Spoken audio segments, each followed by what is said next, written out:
오늘 아침 우리 모두에게 성탄의 기쁨을 주신 하나님께 감사의 고백을 드립니다. 예전과 다르게 거리에는 캐롤송도 나오지 않고 멀리 내다보이는 영도 이렇게 교회 건물에도 보면 추리가 예전과는 다르게 없는 것 같습니다. 2000년 전에 오신 그 예수님의 탄생이 누구보다도 나 자신을 위해 오셨다는 사실이 우리 모두에게 믿음으로 또 우리 마음 가운데 채워져야 함을 고백합니다. 오늘 우리가 함께 읽은 본문은 첫 문장이 하나님의 아들이신 예수 그리스도의 복음이라고 선포하고 있습니다. 여기서 그리스도의 의 할 때 그 의는 예수 그리스도께서 복음을 가지고 계시다가 우리에게 주셨다고 말할 수도 있고 예수 그리스도가 곧 복음이시다라는 의미가 되기도 합니다. 예수님에 대한 소개로 주어진 하나님의 아들이라는 이 표현은 구약 성경에서 보면 하나님의 백성에게도 사용되었습니다. 또 신약에서는 그리스도인을 가리키는데 사용되고 있습니다. 하지만 무엇보다도 이것은 메시아를 가리키는 용어였고 예수님께서 구약에 예언된 하나님의 아들로 오신 메시아임을 확증하는 것입니다. 마가가 거듭 예수님의 신적 행위에 뒤이어서 하나님의 아들이란 이 표현을 사용하는 것을 통해 알 수 있습니다. 그리고 하나님의 아들과 동시에 그리스도임을 마가는 밝히고 있습니다. 하나님의 아들이라는 표현만을 사용하였다면 로마인들에게 오해를 불러일으켰을 것입니다. 왜냐하면 로마인들은 황제나 뛰어난 예술가나 영웅들을 신의 아들로 불렀기 때문입니다. 따라서 하나님의 아들로만 표현하였다면 예수님께서는 이들 가운데 한 명으로 오인될 수 있었기 때문에 마가는 예수가 그리스도임을 명백히 밝히고 있습니다. 세례 요한은 예수님보다 앞서 주님의 오실 길을 예비한 사람입니다. 예수님의 오심에 대한 준비한 세례 요한인데 첫 광야에서 회개를 외친 것으로 예수님 오심을 알렸습니다. 성경에서 요한은 예수님 오심을 알리기 위해서 사람들에게 회개를 외친 것인데 이왕이면 사람들이 많고 듣는 사람이 많은 곳에서 외쳐야 함에도 불구하고 그가 외친 곳은 광야였습니다. 광야는 우리가 알고 있듯이 문명과도 거리가 멀고 아무도 없는 곳이고 천박하고 메마른 곳입니다. 그곳에서 하나님을 바라보라고 외친 것인데 과연 듣는 사람이 있었을까입니다. 요한의 소리를 듣는 사람들 중에 예수님을 전혀 모르는 사람도 있었을 것이고 그동안 교회를 다니다 잠시 쉬는 사람도 있었을 것이며 마음의 상처를 받아 아예 교회에 담을 두고 있는 사람들도 있었을 것입니다. 아무리 외철본들 듣는 사람이 없는 곳이 바로 광야가 아닌가 합니다. 듣는 사람이 없다고 외치는 사람이 없다면 아예 들리지 않게 되는데 과연 이러한 상황 속에서 주춤거리게 되는 것이 우리의 믿음 생활이 아닌가 합니다. 교회에서 매주 지금은 방학이 되었는데 매주 목요일마다 또 주변의 사람들을 전도하기 위해서 계단을 쌓고 포장하여서 아침 일찍 출근하는 사람들에게 나가서 은송교에서 전도하러 나왔다고 하면서 건네드리는 일에 여러 성도님들께서 헌신을 하셨습니다. 시간이 많이 지나 그래도 지역 주민들과 인사를 나누고 또 교회에 오실 것을 권하기도 하였습니다. 때로는 비용을 이렇게 많이 들고 시간을 내어 열매가 있어야 하는데 라는 생각이 들 때 지금 하고 있는 일이 잘하고 있는 것인가 라는 생각 속에 잠시 주춤거리는 마음이 있을 때도 있었습니다. 다시 마음을 돌이켜 그래도 해야 하는 것이 하나님의 방법으로 교회에 새 가족분들이 오신다는 것입니다. 우리 가족이 다 예수 믿고 굳이 전도하지 않아도 별 어려움이 없고 그렇다고 사람들이 흔쾌히 전도를 받아주지도 않고 이러한 부분에 우리가 머물러 있다면 세례 요한의 외침이 우리를 향한 외침이 아닌가 합니다. 우리가 신앙생활 하다가 잠시 주춤거릴 때가 있습니다. 믿음의 끈을 놓은 것은 아닌데 하나님을 향한 마음의 믿음도 식어지고 하나님의 임재를 잘 느끼지 못할 때 주변의 지체들을 통해서 함께 사랑을 나누고 믿음의 대화를 우리가 나눌 때 빨리 신앙이 회복되는 것을 보게 됩니다. 그렇지 않고 주춤거리는 시간이 많이 가질 때 삶에 일어나는 기쁨도 그리고 삶에 대한 활력도 우리가 찾지 못하게 됩니다.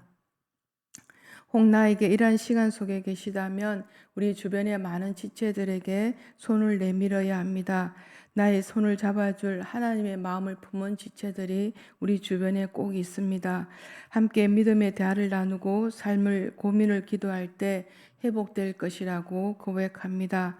비록 누군가가 바라보지 않는 길을 가야 하였지만 세례 요한은 자신의 삶을 통하여서 주의 길을 보여주기를 원하였습니다. 우리 2절, 3절 말씀을 다시 한번 같이 읽어보겠습니다. 시작. 선지자 이사야의 글에 보라 내가 내 제자를 내 앞에 보내노니 그가 내 길을 준비하리라.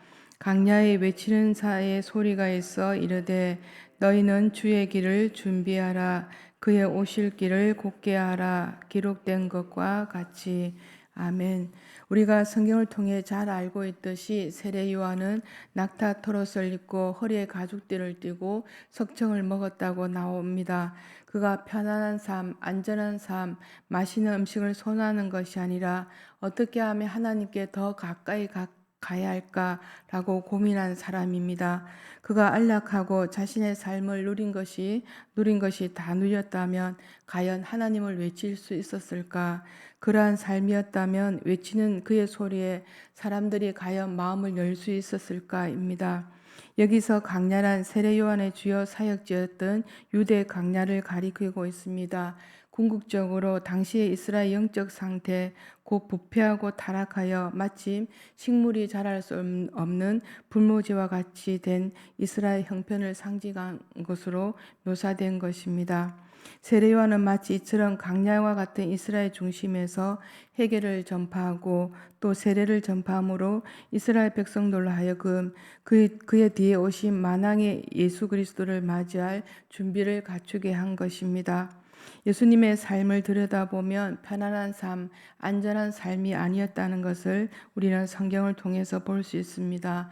언제나 가는 곳마다 많은 사람들이 따라왔는데 그들 속에 병들고 힘없고 소외된 사람들 속에 함께하였습니다. 가는 곳마다 하나님의 나라에 대해 선포하시고 깊은 침묵 속에 하나님의 뜻을 더 구하기 위해 기도하시는 일에 게을리하지 않으셨습니다. 우리가 하나님을 믿는 사람이라면 어떻게 살아야 진정한 하나님의 사람인지를 보여주는 것이 아닌가 합니다. 우리가 살아가는 삶의 현장은 어떻습니까? 우리가 마음껏 예수님을 얘기하고 신앙생활을 하기에는 강야와 같은 곳입니다. 세상의 눈들은 우리를 어떻게 행동하고 어떻게 살고 있는지를 보고 그래 참 잘 사는구나가 아닌 별 수 없구나라고 또 되어버리면 예수 그리스도께서 이 땅에 오셔서 보여주신 모습을 우리가 잘 살아내지 못한 결과가 됩니다. 예수님처럼 우리가 살 수 없다 할지라도 예수님께서 가졌던 그 마음, 그리스도의 마음을 우리가 가지고 있어야 하지 않을까 합니다. 왜냐하면 마음이 가는 곳에는 몸도 함께 따라갈 수 있기 때문입니다. 요즘은 우리가 예수님 믿는다고 핍박하고 손가락질하는 사람 아무도 없습니다. 왜냐하면 복음 전하는 일에 우리가 담대함을 가져야 하는데 전할 용기가 부족하고 어떻게 받아들일지에 대한 두려움이 우리의 용기를 막고 있는 것 같습니다. 예수님에 대한 우리의 사랑이 지금 우리 마음 가운데 가득 채워져야 함을 고백합니다. 그 사랑이 두려움을 넘어가고 믿지 않는 자들에 대한 영혼의 간절함이 복음으로 외치게 할 것이라고 고백이 되어집니다. 믿지 않는 이웃들에게 어떤 방법으로든 하루에 한 번이라도 사랑을 전하고 복음의 메시지가 담긴 사랑의 마음을 우리가 마음에 담아 있다면 그 생각에 마음을 타고 행동으로 이어지지 않을까 합니다. 세례를 통해 주의 길을 예배한 세례 요한의 복음의 외침은 많은 사람들에게 주님 앞에 나오는 길이 되었습니다. 하나님의 구원의 은총은 모든 사람들에게 허락이 되어 있습니다. 그 어떠한 사람이라도 가능하고 죄된 사람 아무도 없습니다. 사람들이 나와 회개할 때 하늘의 문이 열렸습니다. 우리는 회개함으로 죄를 사함받고 죄로부터 자유롭게 되었습니다. 하나님은 누구든지 진실로 자기의 잘못을 뉘우치고 고백하면 죄로부터 돌이킬 수 있게 도와주십니다. 이사야 55장 7절에 이런 말씀이 있는데 제가 읽어드리겠습니다.